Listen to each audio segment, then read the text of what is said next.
Bonjour. Bonjour. Bon, on va parler du 11 septembre. Ça va changer un peu. Ça commence à devenir un article de mode, le 11 septembre.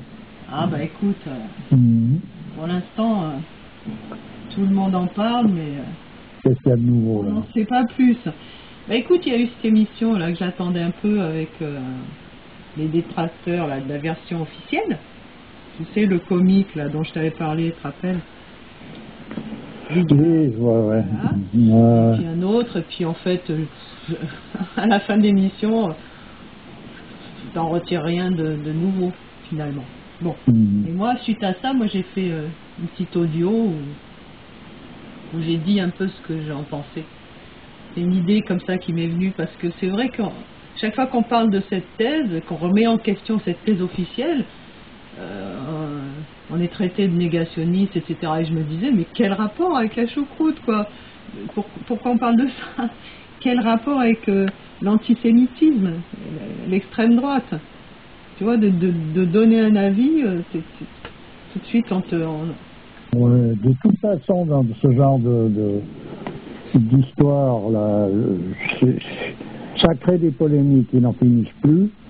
À présent, que chacun défendra la version qu'il ressent comme étant la plus plausible, sans être certain de la résultante, disons de l'authenticité de sa version.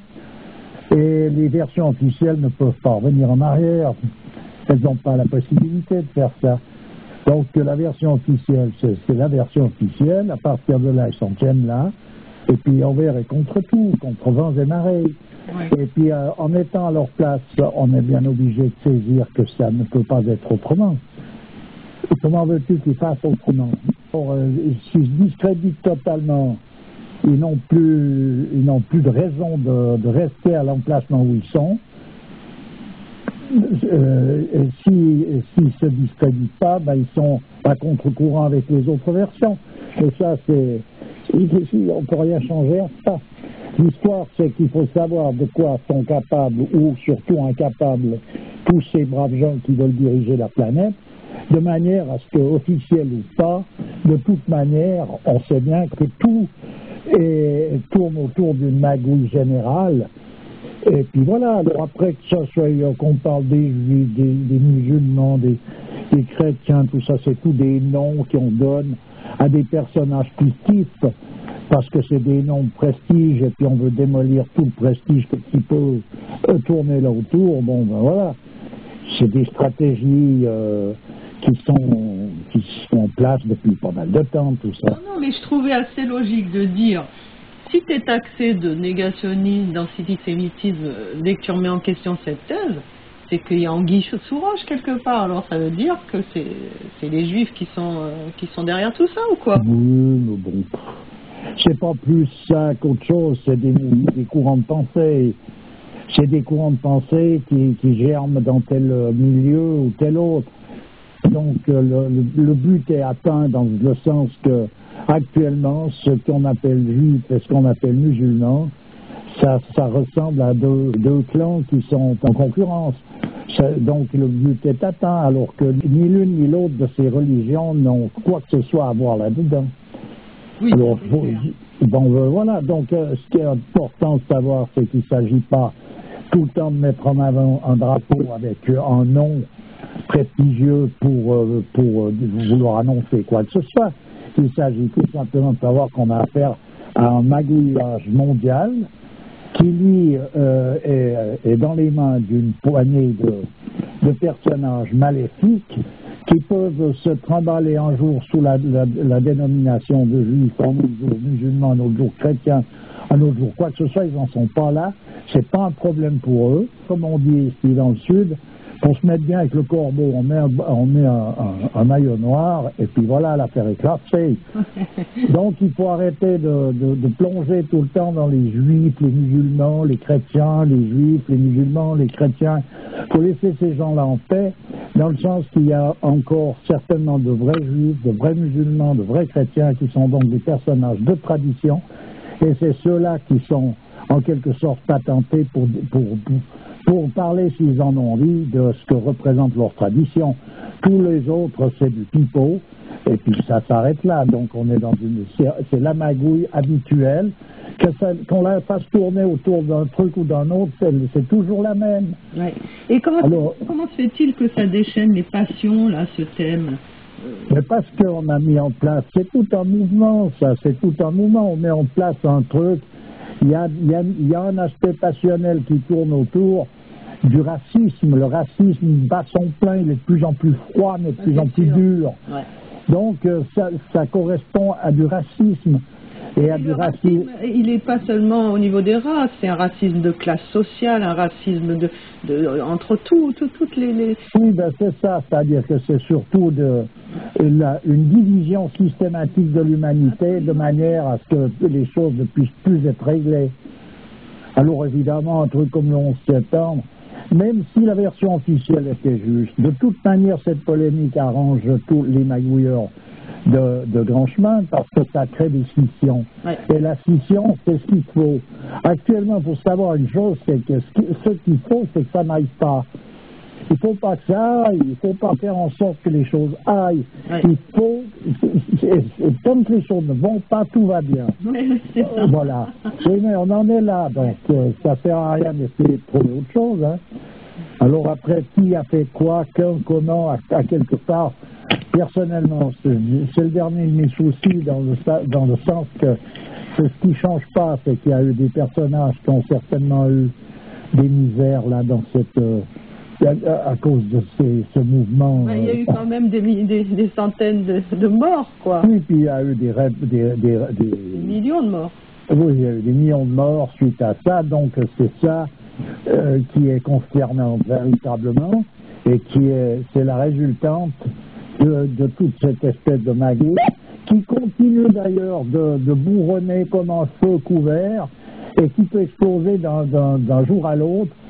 Il suffit que le moment présent soit pile où il faut pour qu'on croie finalement que c'est telle ou telle opération, pour qu'on fasse émerger de nouveau un truc du style ou qui lui ressemble, et rebelote, nous revoilà avec des millions de morts, on revoilà des gens qui savent plus de quel côté il faut pencher la balance, on recommence, et rebelote et disent de d'air. Il faut sortir de ce jeu-là, parce qu'autrement on verra rien ni à savoir ce qui nous intéresse surtout, c'est de savoir ce que représente l'islam, le judaïsme, ce que représente le christianisme, la forme, l'origine, la raison de ces choses. C'est ça. Voilà, ben c'est ça que je veux dire. Donc c'est un intérêt primordial, de manière à savoir donc pouvoir avancer dans le sens de saisir ce que représente l'homme sur cette terre, dans cette manifestation, sa raison d'être, etc. Tout le restant, on sait, à un moment donné, il faut placer ça sur un tablard, ou bien alors il faut être un membre actif de quelque chose qui veut faire redresseur de tort. Mais alors je sais pas. Il faut être dans les hauts rangs alors. Voilà, oui, ben peut-être. Je ne sais pas. De toute façon, moi, j'ai pas envie de combattre rien. J'ai pas les moyens de le faire. Donc, le combat que je peux faire, c'est d'essayer de calmer un peu les cervelles. Et, je sais pas, de démontrer qu'il faut tourner la tête dans une direction bien précise. Et puis que tout le restant, c'est quelque chose qui est là pour nous dérouter. On avait parlé de la prière comme arme. Oui, ben voilà. C'est ça, donc, cette position qui correspond à la position de quelqu'un qui est réellement dans une religion ou dans une tradition. Ouais. Le restant, c'est n'importe quoi. De toute façon, actuellement, on parle du nouvel ordre mondial, mais ça peut être n'importe quoi. Et on peut tout imaginer et on peut encore aller au-delà de l'imagination parce qu'à un moment donné où on ne peut pas nécessairement suivre et moi je sais tout ça, toutes ces choses-là, et tous les personnages qui représentent ça, capables de tout et de rien dans le sens que je sais surtout de quoi ils sont incapables, ce qui veut dire que leur éventail de possibilités arrive très restreint. Ils ne peuvent pas régler une situation autrement que par une misère plus grande que celle qu'ils veulent régler. Ça, c'est une garantie où il n'y a pas moyen d'y revenir. Donc, c'est déjà quelque chose d'acquis. On sait que de toute façon, quoi qu'ils feront, ils aggraveront la situation. Ça ne sert à rien d'aller chercher dans une autre direction. Ils n'ont pas l'outillage voulu pour se permettre quelque chose d'autre que ça. Voilà, mais suffisamment pour qu'on y laisse des plumes quand même. Hein. Ah mais bien sûr, mais ça a toute façon, puisqu'ils font d'aggraver la situation. En tout cas, disons que toutes ces informations, c'est le bruitage qui court en parallèle à la propagande. Et ce bruitage est fait de la part de types qui sont ni plus ni moins crédibles que ceux qui font de la propagande. Donc, on a tous les sons de cloche possibles. Après, chacun voit comment est-ce qu'il envisage la chose. Il faut croire. Il ne s'agit pas de croire, il s'agit d'être vigilant de manière à faire attention à tout ce qui vient forcer la main dans un sens ou dans l'autre. Il faut faire attention. Chacun a perdu, tout le monde a perdu un peu son autonomie, se repose. C'est la prise en charge. Cette prise en charge qui a été faite depuis plusieurs années, qui a été faite avec les syndicats, les assurances, les RMI, les ci, les là, c'est une prise en charge. Donc cette prise en charge, elle enlève la vigilance de quelqu'un pour le mettre dans un état où il faut qu'il fasse confiance. Alors comme dans les arts martiaux, il faut être vigilant pour voir d'où vient le coup, quoi. C'est la moindre des choses, simplement l'apprentissage à la vigilance. Il faut tout revoir parce que comme le monde a été mis dans cet état de défaillance, on pourrait dire. Donc après, il faut remonter la pente, c'est pas évident. Et actuellement, je crains beaucoup pour l'ensemble de l'humanité, c'est qu'actuellement, c'est devenu un troupeau de moutons avec en moins le fait que les moutons, ils ont encore une loi qui les dirige, qui fait que cette loi, ils y obéissent de toute manière. L'homme, il a un certain choix quelque part, qui fait que de toute façon, il est marron sur toute la ligne. Ouais. L'homme est dans un état où il est à la merci de tous les courants d'air. Oui, c'est vrai. Voilà, c'est ça. Alors, après, d'où vient le vent? Il ne s'agit plus de ça, il s'agit de se protéger contre les courants d'air d'une manière plus ou moins efficace. Alors, voilà. Alors, d'où vient le vent? On se rend compte. On nous balade une fois, on est en... Oui, ça n'arrête pas, puis les discussions sont exactement le résultat voulu, parce que tout le monde discute autour, personne ne touche le centre des choses, donc il n'y a aucun problème. Tout le monde peut discuter indéfiniment, c'est pas un problème, au contraire, ça va très bien. Pendant ce temps qu'on discute, on n'est pas vigilant. Oui. Eh ben c'est tout. Oui, d'accord. Ça va pas ailleurs.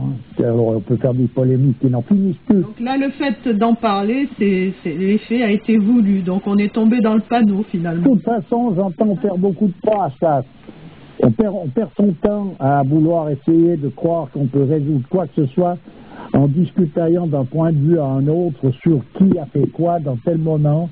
Peu importe qui l'a fait, de toute façon, ceux qui l'ont fait, c'est ceux qui dirigent ce plan. Donc, qu'ils soient après sous la couverture d'une obédience ou sous la couverture d'une classe sociale, d'une idéologie quelconque, de toute façon, quelle importance ça a à l'égard des millions de morts qui ont eu droit. Mais ce que l'on peut savoir, c'est qu'il y a donc une volonté délibérée de faire des morts. Voilà, pour des raisons qui peuvent échapper d'ailleurs totalement à la mentalité habituelle de l'homme qui n'est pas nécessairement plongé dans la magouille jusqu'au-delà des limites. Il y a un aspect diabolique à tout ça. Ce qui veut dire qu'on peut imaginer qu'on fait ça parce que jusqu'à il n'y a pas longtemps, tout le monde parlait que les choses se disaient, oui, c'est pour le fric, c'est pour le fric, c'est pour le fric. Moi, il y a un moment que je dis que le fric, à présent, il y a un passage où tout d'un coup, il a perdu. Il n'a pas perdu. Mais il n'a jamais été le moteur, le dirigeant. Il a été l'exécutant. Il me semblait que c'était le nerf de la guerre. C'est un pouvoir et c'est pas une autorité. Ah oui, d'accord. Il faut quand même faire la différence. Donc c'est quand on parle de monde traditionnel où on remet en place ce que représente une autorité et un pouvoir, on voit bien qu'il y a un ordre hiérarchique. Comment comme on est dans le monde à l'envers, l'ordre hiérarchique reste présent, simplement la cause défendue étant inverse. L'autorité consiste à être ce qui met en marche la possibilité de destruction massive ou de disparition de la planète, et puis le pouvoir, c'est ceux qui mettent en place systématiquement toutes les figures qui sont relatives à cette démarche. Bon, ben écoute, on va s'arrêter là. Je te remercie. D'accord.